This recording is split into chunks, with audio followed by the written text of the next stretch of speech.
If you think this battle so far has been insane, you ain't seen nothing yet.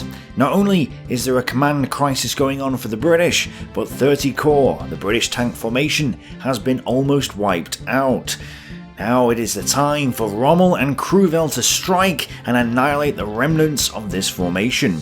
Can the British counter the incoming panzer attack? Will their tank forces survive? And the big question, is the Crusader offensive over?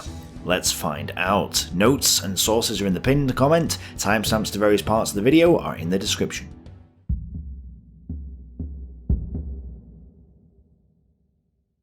Auchinleck arrived late in the afternoon of Totensonntag. Inside Galloway's caravan, Cunningham told Auchinleck that because of the losses of cruiser and M3 light tanks, the enemy was probably superior in fast types. Without armoured support, the British infantry would be attacked, and Rommel may be able to cut them off in Libya. Since he had nothing in reserve, Cunningham had come to the logical conclusion that they should withdraw back to Libya while they still had some armour left.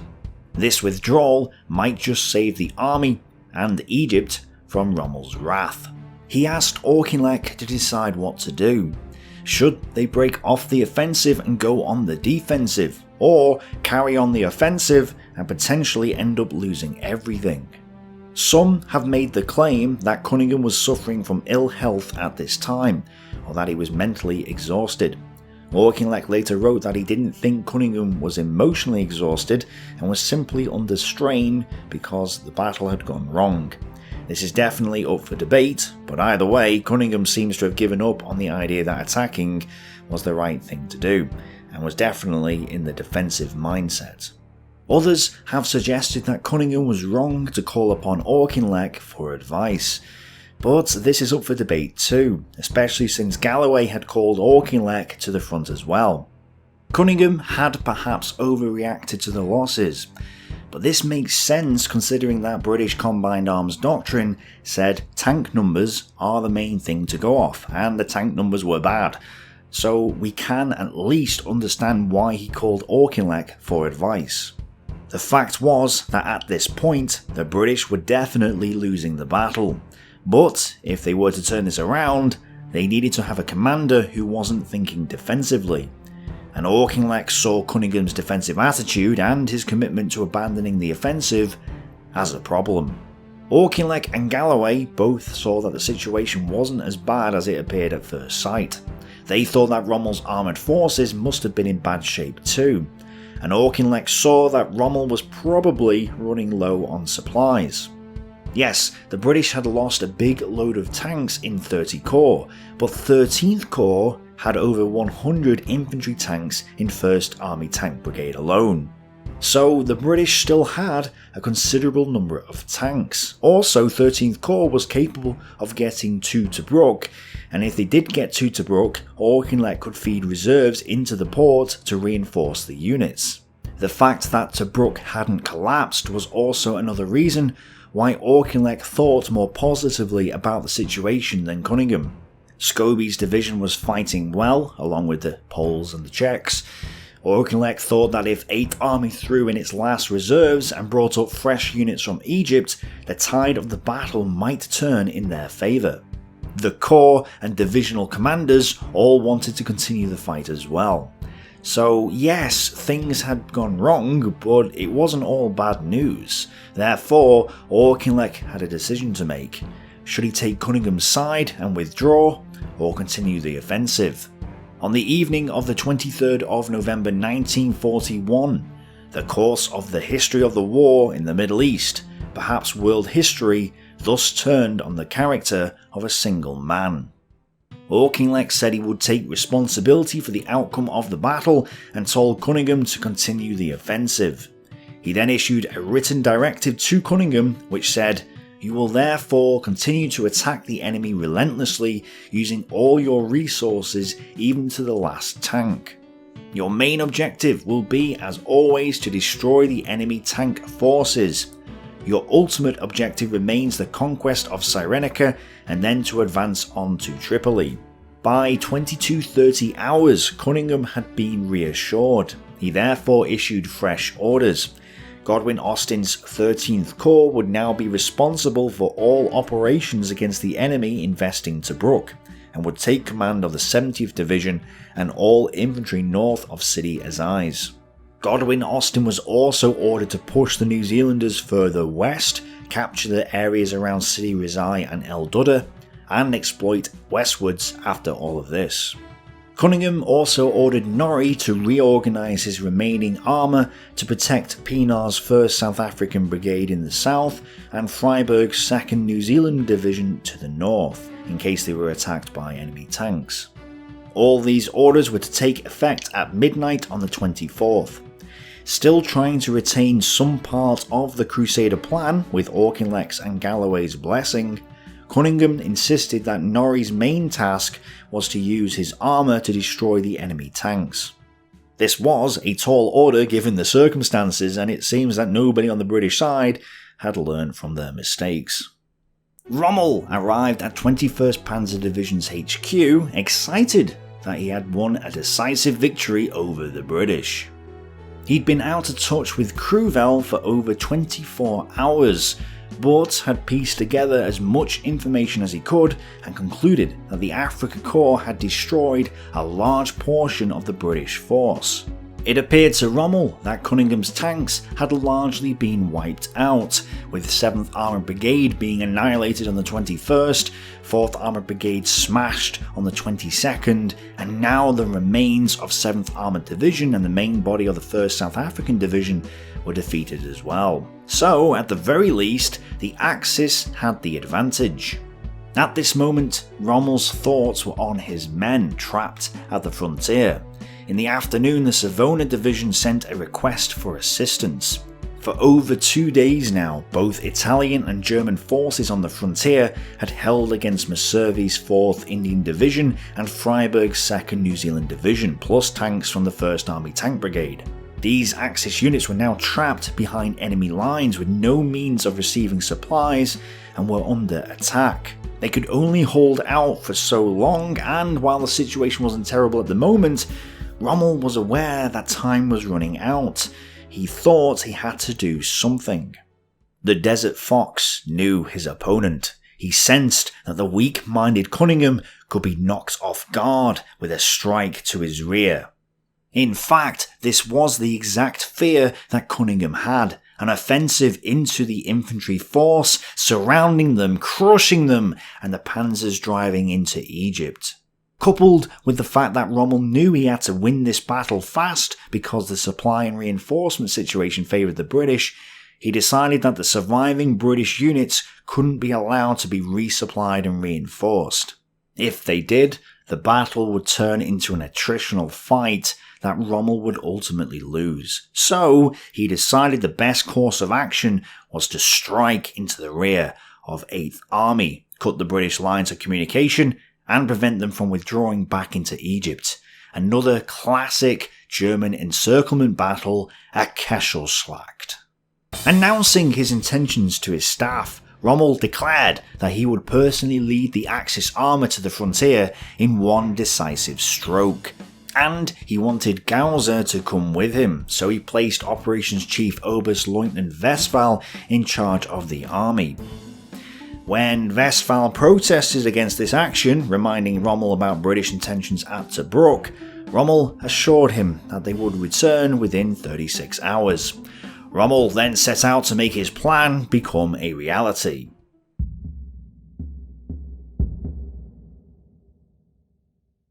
Rommel arrived at Neumann Zilko's HQ at 0400 hours, and, with Crüwell not around, he assumed command of the Afrika Korps.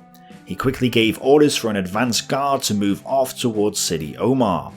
This act was probably a cause of tension when Crüwell met Rommel at the Tobruk bypass at 0600 hours. Crüwell had been out of touch with Rommel all day on the 23rd, and this was the first time the two had met since the morning of the 22nd.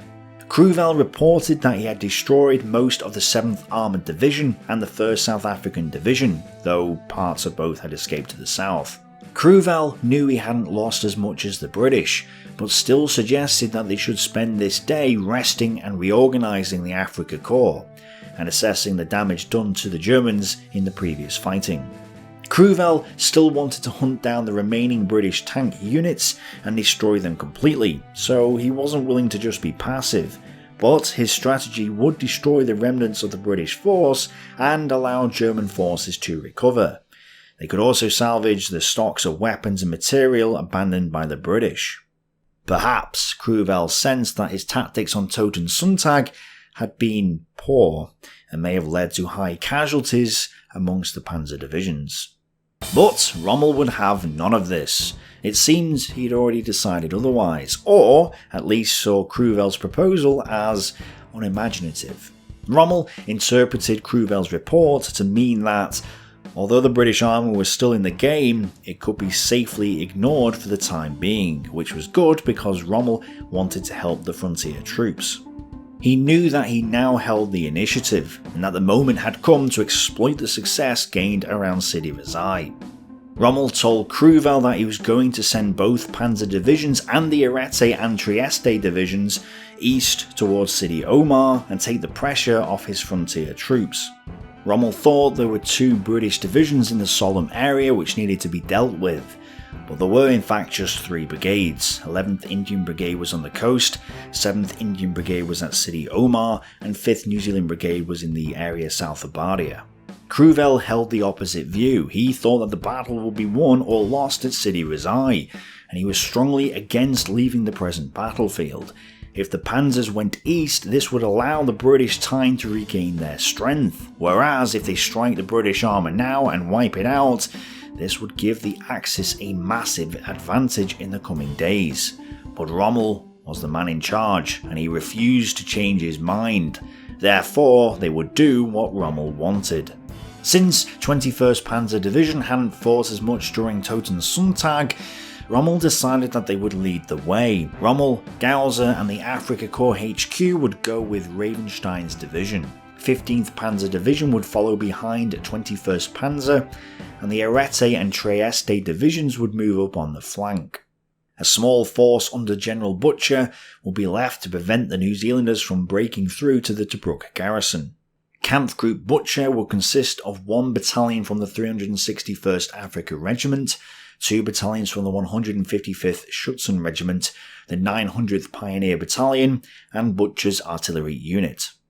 Butcher could also salvage weapons from the battlefield, and, if they were lucky, this could actually allow them to motorise themselves, since 155th Schutzen Regiment wasn't motorised at this time. So, Rommel's famous dash to the wire began. Well, sort of. Both the 21st and 15th Panzer Divisions were short of fuel and ammunition after their previous actions, and so couldn't set off as soon as Rommel wanted. Rommel lost his patience and ordered 5th Panzer Regiment with von Ravenstein to head off early, while Rommel and Gauser stayed behind to urge the other units to hurry up and follow. Meanwhile, the British were unaware of Rommel's intentions. After a poor start to the battle so far, and after witnessing the destruction of the 5th South African Brigade, Pienaar had no intention of allowing his brigade to suffer the same fate. His mind was on South Africa, since the loss of Armstrong's brigade would cause great sorrow back home. And it was at this moment that he decided to take matters into his own hands. He started to withdraw his brigade to Tieb el Essem, and with that, Pienaar's legendary Defiance began. Meanwhile, at 8th Army HQ, there was renewed confidence. The latest calculations of German strength suggested that Rommel's effort was spent and that he couldn't have had many tanks left. Air reconnaissance also found no signs of an enemy advance. Therefore, Cunningham went to 7th Armoured Division's HQ to the southwest of Gabre-Saleur to talk to both Norrie and Gott. As he was travelling there at 10 AM, Godwin Austen arrived at Norrie's HQ to talk to Norrie. But Norrie wasn't there, so the two spoke on the telephone. 30 Corps were busy forming a front line from the area south of Point 175 to the area between Bir el Gubi and Gabre-Saleur. Godwin Austen and Norrie agreed that the best course of action would be to send 13th Corps down the Tre Capuzzo towards Tobruk and Sidi Rezai.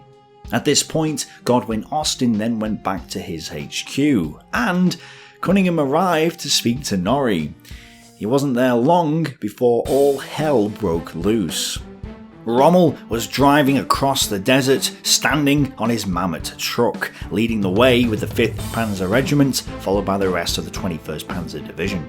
They headed from the Sidi Rezai area to the Treyg el Abd. From there they would follow it to the frontier. Rommel crashed through one corner of the 1st South African Brigade's box. The brigade had just withdrawn south of Teb el Essem, so if the Germans had been a bit quicker, they might have caught Pienaar himself as he travelled back from Brink's HQ 4 miles to the east. Nearby was the HQ of 30 Corps, 7th Armoured Division, Brink's HQ, the 7th Support Group, and the remnants of 7th Armoured Brigade. Just before noon, artillery began to pound around Gott, Cunningham and Norrie.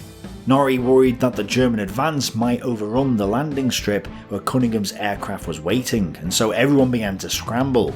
Cunningham jumped into his plane, which took off before he was even seated. With explosions going off around him, the plane started to rise. Then a fleeing lorry crossed the runway. Luckily, Cunningham's plane missed it by a few inches and kept on going. Now out of the danger zone, Cunningham fled back to his own HQ. None of the HQs were actually struck or hit by Rommel's panzers, but all the units fell back and scattered, trying to get away from the German spearhead. Historian Barry Pitt is of the opinion that if the Germans had stopped to engage, they could have taken a haul of prisoners. But they didn't. Some of the staff of 30 Corps were captured, as was some stores of water and petrol, but otherwise the advance just swept aside a bunch of rear service and logistical units. Most of these found shelter amongst the 7th Support Group and the very weak 7th Armoured Brigade, themselves rallying to harass the northern flank of the German advance. Pienaar's artillery, as well as British artillery and anti-tank guns, fired away at the German panzers and transports as they drove by. These nibbles on the flanks did slow 5th Panzer Regiment's advance a little, but didn't stop them. Having withdrawn to Teb el Essem, Pienaar's brigade dug in and blocked the route of the Ariete division. Both the Ariete and the South Africans remained static for the next 24 hours, happy to just shell each other and little else. Pienaar, however, was happy to report that he was heavily engaged with Italian tanks and needed support from everyone else. No, the reality was he wasn't engaged at all. By noon, von Ravenstein had passed Gabracele and now began to move towards the frontier. At the same time, 15th Panzer Division started moving in the track marks of 21st Panzer Division. The RAF made several attempts to harass the German column, but couldn't tell friend from foe in the confusing swirling dust below. Their efforts were complicated by the fact that the Germans were using captured British vehicles, so identifying who was who wasn't easy. Norrie thought that Rommel was going for the 62nd Field Maintenance Centre, which was a valuable supply dump, so he moved 22nd Guards Brigade there for protection. The 4th Armoured Brigade chased and scattered an enemy supply column and then was ordered to move 16 miles to the north of the Field Maintenance Centre, again to offer protection. The remnants of 7th Support Group and the 7th Armoured Brigade fell back to the Maintenance Centre itself, arriving there during the night. But Norrie had been wrong. Despite moving close to them, the Germans missed both the 62nd and 63rd Field Maintenance Centres, which was very lucky for the British. The Germans also missed another similar opportunity. At 13:45 hours, Cunningham climbed back into his plane again and flew to Sidi Rezai to meet with Godwin-Austen. After lunch, I went out by plane to Godwin-Austen and then back to my headquarters at 100 feet. As we were flying along the frontier wire, I looked down and saw a tank battle going on. When I got back to HQ, the staff could hardly believe me. Rommel was in the right direction for my base, water and supplies. This rather shook me. He stopped 15 miles short. He didn't know the base was there. 4 divisions were depending on that water. A report from 30 Corps saying that enemy tanks were moving southeast near Gabra was handed to Cunningham at 14:15 hours. The report said that the tanks were a nuisance only, but clearly Cunningham was on the verge of panic. Worse, aerial recon could not determine exactly what was happening because everything in the desert was on the move. At this point, Ultra discovered Rommel's plan to dash to the wire, but was unable to get the information to the 8th Army HQ in time to make any impact. But when the information was finally given, knowing that Rommel was aiming to cut British communications and surround his forces, further helped produce Cunningham's defensive mindset. Auchinleck was still at 8th Army's HQ when all this news came in, but he wasn't worried. When Cunningham returned in his aircraft, having once again seen columns advancing along the Treg El Abd, Auchinleck remained calm. He thought that Rommel would run out of supplies before he got to the 8th Army HQ or the supply dumps, and sure enough, Rommel did.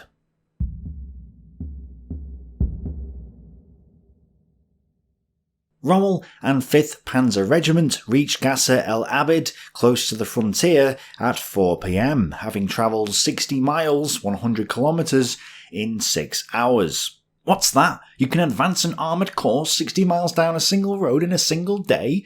Well, I guess Market Garden was a viable plan then. Anyway, 5th Panzer Regiment would spend the night at Qasr El Abid, mainly due to a lack of fuel. 15th Panzer Division was still 15 miles west of the frontier, and the Ariete Division was only a few miles east of Bir El Gubi. For Rommel, everything seemed to be going to plan, so he began dishing out orders for the next day. Without waiting for the rest of 21st Panzer Division to catch up, Rommel ordered von Ravenstein to move up towards Halfaya. The 15th Panzer Division was ordered to strike north inside the frontier. The Ariete and the Trieste divisions were ordered to attack towards Fort Capuzzo, and 33rd Reconnaissance Battalion was to move towards Habata and raid the British supply lines. But not everything was going to plan. For starters, Rommel was unaware that Sidi Omar, Libyan Omar, and Fort Capuzzo had all been taken 36 hours before. So his hopes of launching a northern attack to envelop the New Zealanders between his panzers and the garrisons wasn't going to work because the New Zealanders were now miles away to the west. From Crüwell's perspective, the German panzer divisions had not only let the British and South Africans get away to regroup and then attack the follow-up German columns, but the panzers were now spread out from the area south of the Halfaya Pass across 50 miles, 80 kilometers back to Gabra. The speed of the advance had also inflicted heavy losses on tanks and vehicles and caused massive disorganisation, much like the rapid advance in Rommel's first desert offensive. A lot of their transports had broken down on the way, and this impacted their now critical fuel supplies. 5th Panzer Regiment had led the way in the morning, but by now was forced to stop for a lack of fuel. Kampfgruppe Knabe had taken over them, with von Ravenstein further on ahead, but the situation was getting worse by the hour. Crüwell was already annoyed by all of this when he reached von Ravenstein's HQ at Qasr El Abid at 1700 hours. He was then greeted to the news that of the 170 panzers that they'd had 4 days before, 21st Panzer Division now only had 4 Panzer IIs, 15 Panzer IIIs, 1 Panzer IV and a command tank still operational. That's 19 panzers. 8th Panzer Regiment of the 15th Panzer Division had only lost 7 panzers during the march, but its 33rd Reconnaissance Battalion had lost all its remaining armoured cars. At last, the details of the losses suffered the previous day in the attack on the 5th South African Brigade were emerging, and back at El Adam, Oberst-Leutnant Westerval was examining them with growing horror. In all, 70 panzers had been completely destroyed on Totensonntag, and many more had been damaged. Worse, the Afrika Korps recovery service could do nothing because they had dashed to the wire as well. They were also currently getting shot up by the South African armoured cars, and the RAF airstrikes. Even more concerning was the loss of officers and NCOs. 8th Panzer Regiment lost 2 battalion commanders and 5 out of 6 company commanders alone.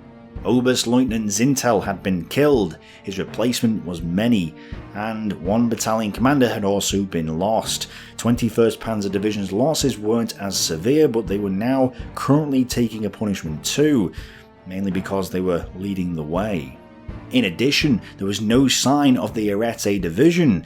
Westphal near Tobruk received word that the Ariete Division had run straight into an enemy formation at the Treig El Abd and had failed to destroy it or go around it. So effectively the Ariete had just stopped in the face of Pienaar's South Africans. Rommel was not even aware of this, nor was he aware that the Trieste Division hadn't even moved, and, in the end, would remain in the El Adam area.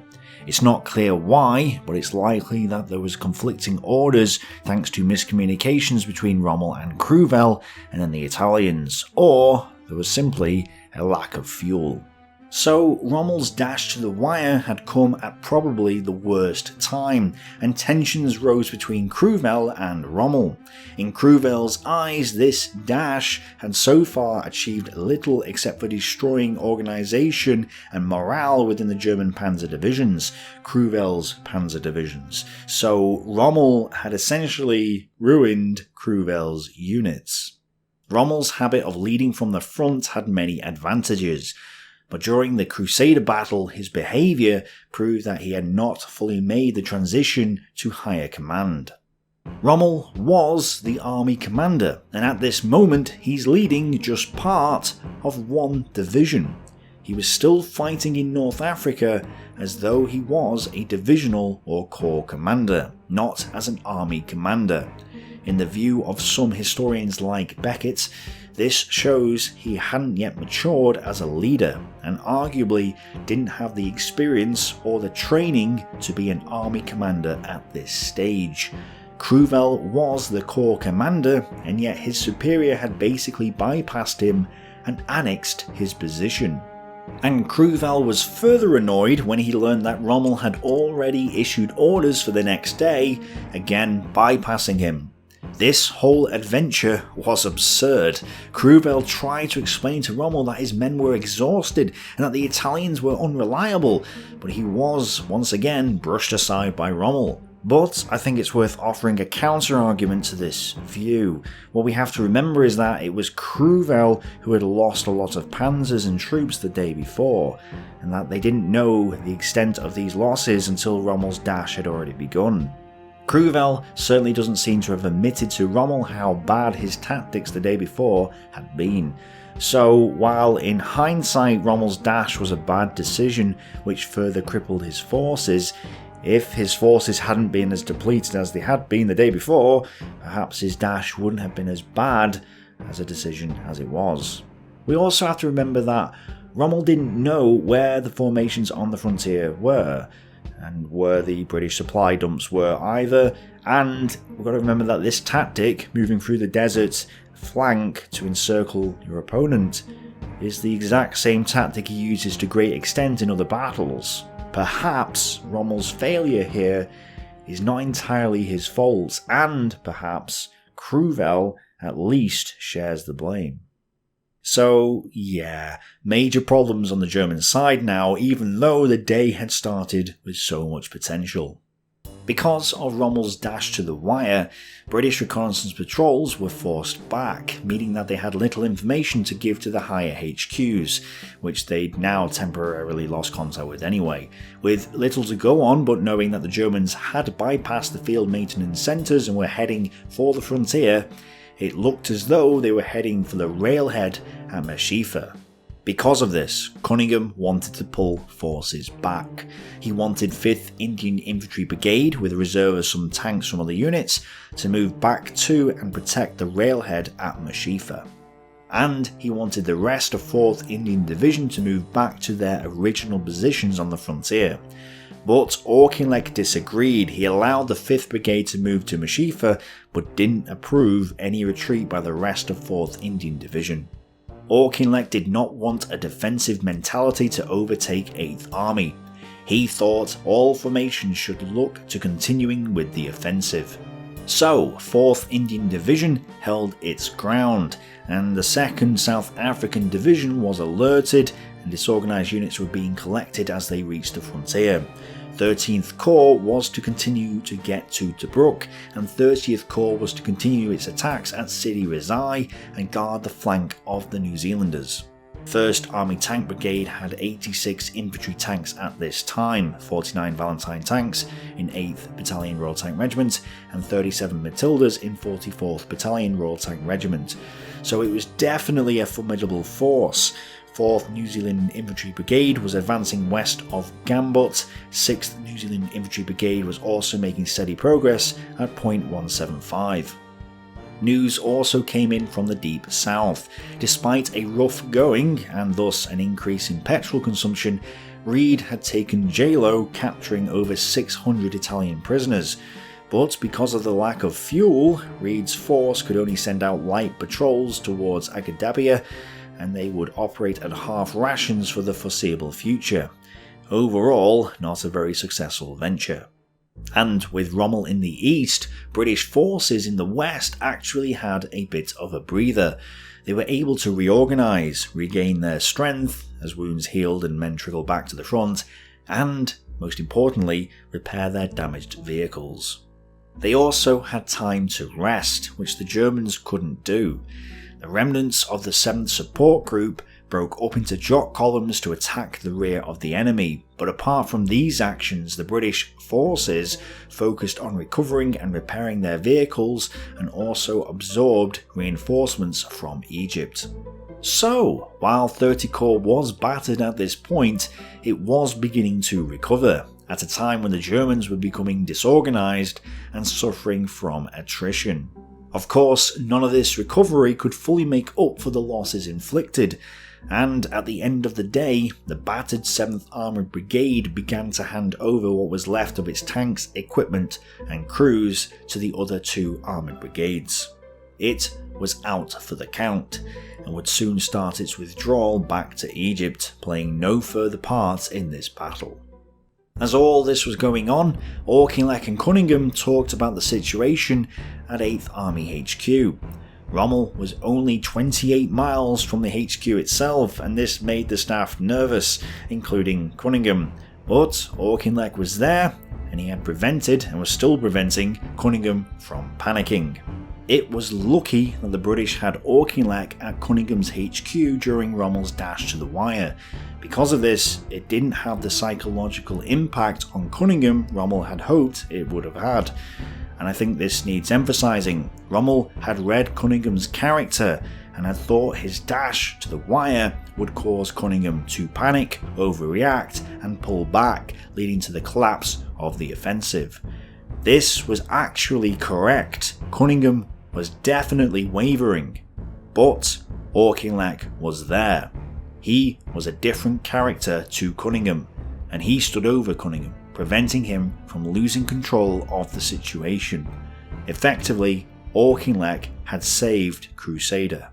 Rommel had left the main battle area, had disorganised and exhausted his own men, and left the British tank forces alone, allowing them to recover. And if you think things couldn't get any worse for the Germans, oh boy.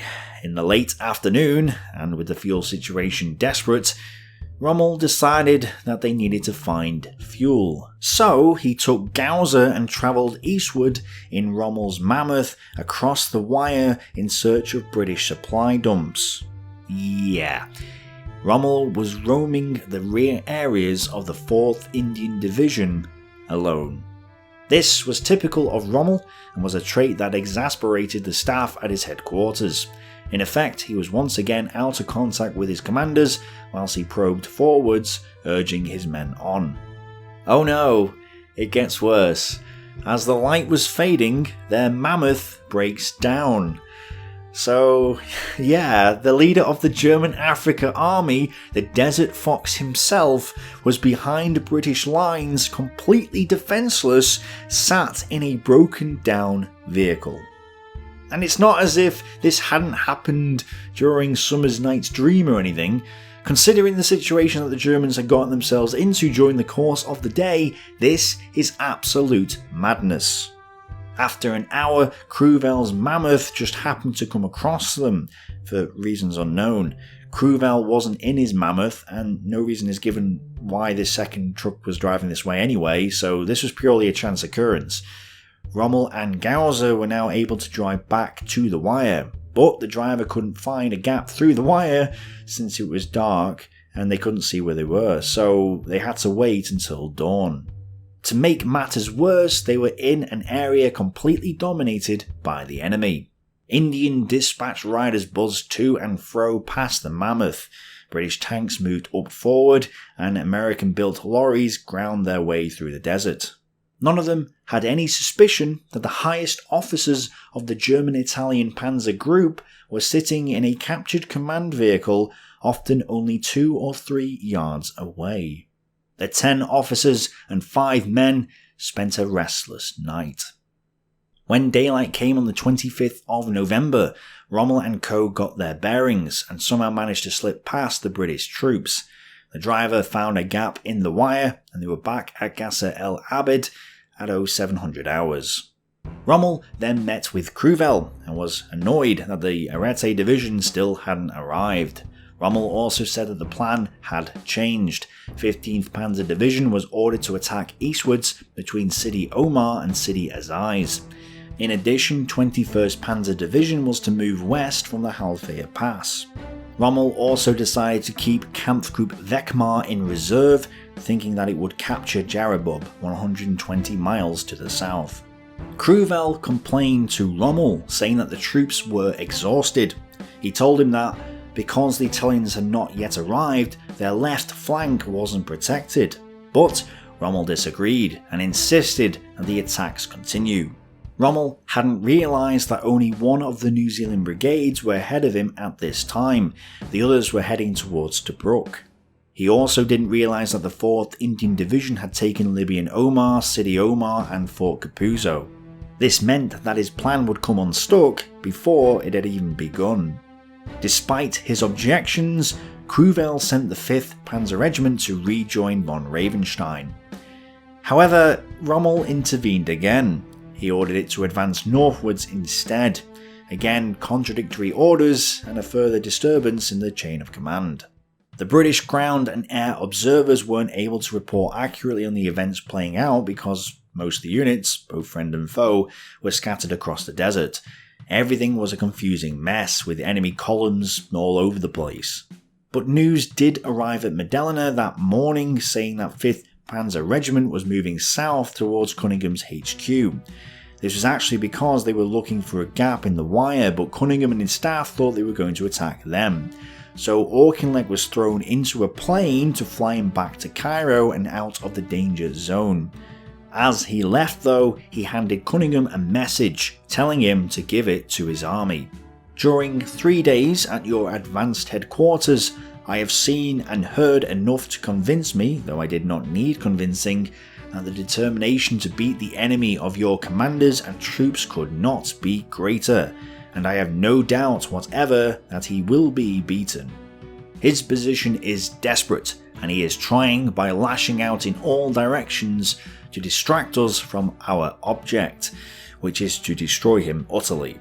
We will not be distracted, and he will be destroyed. You have got your teeth into him. Hang on and bite deeper and deeper and hang on till he is finished. Give him no rest. The general situation in North Africa is excellent. There is only one order: attack and pursue. All out everyone. So the attack would continue, regardless of Cunningham's wavering. But as Auchinleck flew back to his HQ at Cairo, he now had time to consider Cunningham's overall performance. Auchinleck saw that Cunningham was viewing the battle defensively, at a time he should have been thinking offensively. On 2 occasions now, Auchinleck had had to listen to Cunningham express anxiety about the operation and had to calm him down twice. He actually had to overrule him in order to get Cunningham to continue the battle. Auchinleck knew that Cunningham would obey his command, but also understood that Cunningham was clearly having doubts about his orders. It was hardly a pattern for success. Although he wouldn't make the announcement until evening, Auchinleck had made the decision to relieve Cunningham. The big issue now was who would replace Cunningham. And we will find out next time. So, 8th Army's commander is going, 30 Corps has survived getting annihilated, Pienaar isn't playing ball, but is playing pretend to fight with the Ariete division, itself not doing much. The Trieste division hasn't moved, Westphal is alarmed, Freiburg is going west, and Rommel and his panzers have effectively left the battlefield to go on a drive across the desert. And yes, Rommel's decision to dash to the wire was really bad. Like, really bad. When I asked last time how could the British turn this around, well, they didn't. But Rommel has. Rommel's dash to the wire has thrown every advantage his forces had had and given the British the chance to recover. The question is, will they be able to make full use of this chance? Or will this battle change in another completely unexpected direction again? You'll have to wait and see. Thanks for watching, bye for now.